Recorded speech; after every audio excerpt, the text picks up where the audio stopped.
ও যুবক ভাই, এদিক সেদিক নজর নাই। হতে পারে এই রাত্রিটা আপনার আমার জন্য শেষ রাত্রি।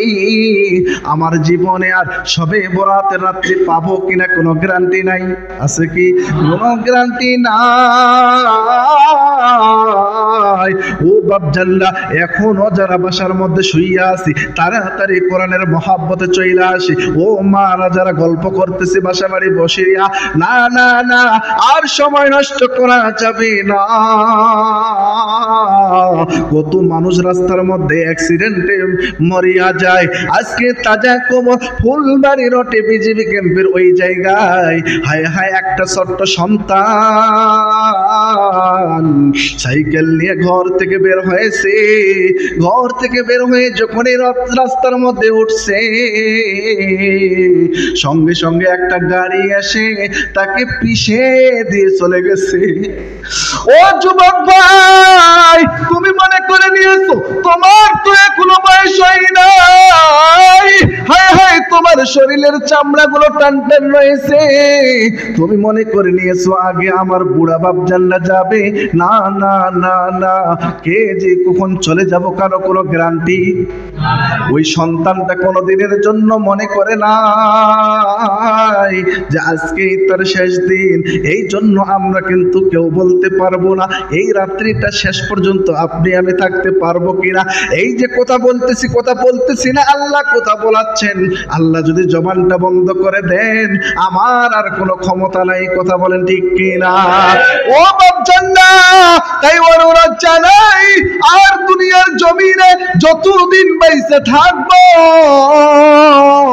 আজকে রাত্রিটা হলো তওবা রাত্রি, আজকে রাত্রিটা হলো গুনাহ মাফের রাত্রি, আজকে রাত্রিটা হলো নাজাতের রাত্রি। কারণ সবে বরাত, এই সবে বরাত মানে সবে, সব শব্দটা হলো ফার্সি। এই শব্দের অর্থ হলো সবে বরাত শব্দের অর্থ মুক্তির রাত, মুক্তির রজনী, গুনাহ থেকে মাফের রাত, লাইলাতুন নিসফি মিন শাবান। হায় হায়, যারা আজকে এই জায়গায় উপস্থিত হয়েছি, আল্লাহ যে কোনো ওসিলায় হোক না কেন, যে কোনো বিনিময় হোক না কেন, যে কোনো মাধ্যমে হোক না কেন, আমাদেরকে একত্রিত করেছেন। এই জায়গায় অনেকে আছে 5 ওয়াক্ত নামাজ পড়ি না। কথা বলেন ঠিক কিনা? এই জায়গায় অনেকে আছে মিছা কথা বলি। এই জায়গায় অনেকে আছে আমরা কিন্তু অশ্লীল কথা বলি। এই জায়গায় অনেকে আছে সুদের সাথে জড়িত। এই জায়গায় অনেকে আছে জেনার সাথে জড়িত। এই জায়গায় অনেকে রয়েছি আমরা হায় হায় হারাম মাল ভক্ষণ করার সাথে জড়িত। পায়ে হাত দিয়া বলি, আজকে যেহেতু আল্লাহ তার ঘরে আমাদেরকে নিয়ে এসেছেন, এই জন্য অনুরোধ জানাই, আজকে আমরা খাঁটি দিলে তওবা করব তো ইনশাআল্লাহ। খাঁটি দিলে তওবা করব। আল্লাহ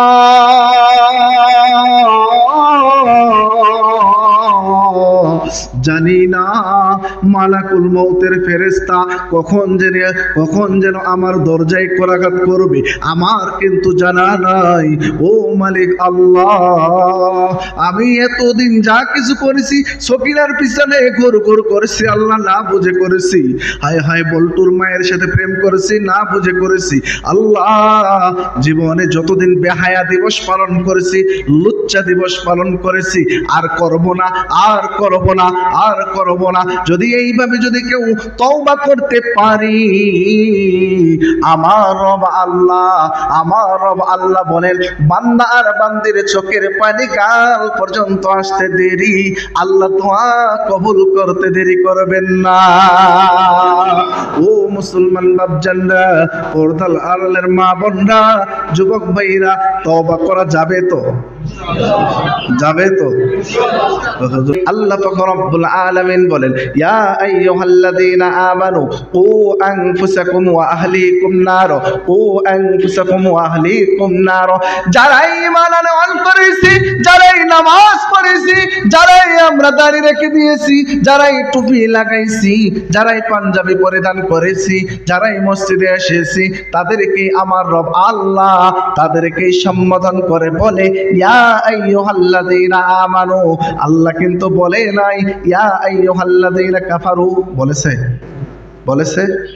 আল্লাহ কিন্তু বলে নাই ইয়া আইয়ুহাল্লাযীনা কাফারু, কাফেরদেরকে বলে নাই ইয়া আইয়ুহাল্লাযীনা আমানু, যারা ঈমান আনয়ন করেছি তাদেরকে বলতেছেন ও আনফুসাকুম, তোমরা নিজেরাই বাঁচো, তোমরা নিজেরাই বাঁচো। কোথা হতে বাঁচবা?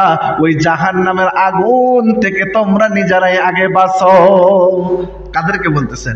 যারা আমরা ঈমান আনয়ন করছি তাদেরকে আল্লাহ পাক রব্বুল আলামিন বলতেছেন ওই জাহান্নামের আগুন থেকে তোমরা আগে নিজেরাই বাঁচো। ও আনফুসাকুম ওয়া আহলিকুম, তোমরা নিজে বাঁচো এবং তোমাদের আহলে বাইত, তোমার স্ত্রী, তোমার সন্তান, তোমার সন্তানাদি, তোমার চাচা, তোমার দাদা, এরকম ভাবে পাড়া প্রতিবেশী, এদেরকেও বাঁচাও। এই জন্য তো তাবলীগ জামাতের ভাইরা খেয়াল করে দেখবেন, বাড়ি বাড়ি যায়, ঘরে ঘরে যাইয়া তাদেরকে দাওয়াতের দেয়, কথা কালিমার দাওয়াত দেয়, নামাজের দাওয়াত দেয়, রোজার দাওয়াত দেয়, দেয় কি না? না, এখানে দাওয়াতি কাজ চলে না, এখানে চলে না। তাবলীগ জামাতের ভাইরা কিন্তু এভাবে ফিকির করে। আল্লাহ বলেন বান্দা ও আমার বান্দিরা, তোমরা জাহান্নামের ওই আগুন থেকে নিজেরাও বাঁচো, তোমাদের আহলে বাইতকেও বাঁচাও। মসজিদের কোণে বৈশা বৈশা ওই যে তসবির দানা টিপো, সুবহানাল্লাহ আর আলহামদুলিল্লাহ, আর নিজেকে বড় পীর সাহেব মনে করো। না না না, তুমি নিজে নিজে একা একা ইবাদত করো। তোমার স্ত্রীর একটি বারের জন্য বলো না সকিনা তুমি কি নামাজ পড়ছো, এই কথা জিজ্ঞাসা করো না? আছে না নাই এরকম? হায় হায় সকিনা নামাজ পড়ে কিনা একটি বারের জন্য বলে না, বরং এই যে পীর সাহেব নামাজ আদায় কইরা ঘরে ফিরিয়া সকিনারে বলে ভাত দাও, তাড়াতাড়ি ভাত হয়েছে কিনা, বলে কিনা? অথচ দরকার ছিল ঘরে ফিরিয়া বলবে ও আব্দুর রহমানের মা তুমি কি নামাজ পড়েছো? যদি না পড়ো তাড়াতাড়ি নামাজটা পড়ে নাও, তারপরে আমাকে ভাত দাও, খিদা লাগছে। কিন্তু আল্লাহর বান্দা আগে ভাত চাই, নামাজের কথা বলে না। এরকম ব্যক্তি আমাদের এই এলাকায় আছে না নাই? আল্লাহ বলেন বান্দা ও আমার বান্দিরা, তুমি নিজে বাঁচো, তোমার আহলে বাইতকে বাঁচাও। একা একা জাহান্নাম থেকে বাঁচার জন্য নামাজ পড়লা, কাউকে দাওয়াত দিলা না। একা একা জাহান্নাম থেকে বাঁচার জন্য তুমি দান করলা, আর কাউকে দানের দিকে আহ্বান করলা না। একা একা ওই জান্নাতে যেতে চাইলা, তোমার পরিবারের আর কাউকে তুমি ওই জান্নাতের ফিকির, জান্নাতে নিয়ে যাওয়ার ফিকির করলা না। আল্লাহ বলেন বান্দা এটা কিন্তু হবে না।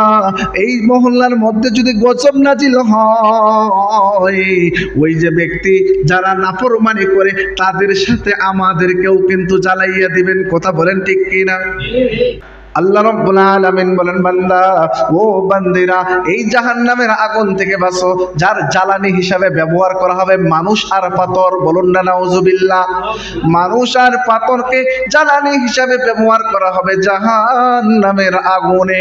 ও বাপজানরা, ওই জাহান্নামের আগুনকে আমরা সহ্য করতে পারবো? দুনিয়ার জমিনের আগুনে কয়েক সেকেন্ড আমরা যদি আঙ্গুলটা দেই, এই আঙ্গুল কিন্তু রাখা যায় না। রাখা যায়? এই আঙ্গুল রাখা যায় না। মুসলমান বাপজানরা, দিলের কান দিয়ে কথাগুলি শ্রবণ করি। আমার রব আল্লাহ ঘোষণা দিলেন তোমরা জাহান্নামের ওই আগুন থেকে নিজেরাও বাঁচো, তোমাদের আহলে বাইতকে বাঁচাও। এই জন্য নিজে নিজে একা একা নামাজ পড়লে হবে না, সন্তানদেরকেও নামাজের তাগিদ দিতে হবে। নিজে নিজে কোরআন তেলাওয়াত করলে হবে না, সন্তানদের আহলে বাইত যারা রয়েছে তাদেরকেও নামাজ কোরআন তেলাওয়াতের আদেশ করতে হবে। যে ভালো কাজটা আমরা করব তাদেরকেও ওই ভালো কাজের দিকে আহ্বান করতে হবে। আমি বরাবর যে কথাটি বলতে চাই, এই সন্তানগুলিকে আগে কোরআনের শিক্ষা দিব। কোরআনের শিক্ষা যদি সন্তানরা পায়, এই সন্তানগুলি কোনোদিনের জন্য গুনাহের দিকে ধাবিত হবে না। কথা বলেন ঠিক কিনা? ও মুসলমান বাপজানরা, যে কথাটি না বললেও নয়, বলতেই হয়। যদিও বা এই মহল্লার মধ্যে নাও থাকতে পারে, এই মাইকের আওয়াজ তো আরো মহল্লায় যায়। কথা বলেন ঠিক কিনা? এই জন্য বলতে চাই, মুসলমানের সন্তানগুলি নবীকে মহব্বত করে, কিন্তু নবীর পোশাকের সাথে তাদের পোশাকের কোনো মিল নাই। নবীর চুল কাটার সাথে কোনো চুল কাটিং নাই, নবীর দাড়ির মতো কোনো দাড়ি নাই। এই জন্য অনুরোধ জানা নাই, এই সন্তানগুলি শুরুর শিক্ষা যদি কোরআনের শিক্ষা হইতো তাহলে এই সন্তানগুলি দেখতেন আস্তে আস্তে নবীর দিকে ধাবিত হতো, নবীর রঙে রঙে রঙ্গিত হয়ে যাইতো। কথা বলেন ঠিক কি না?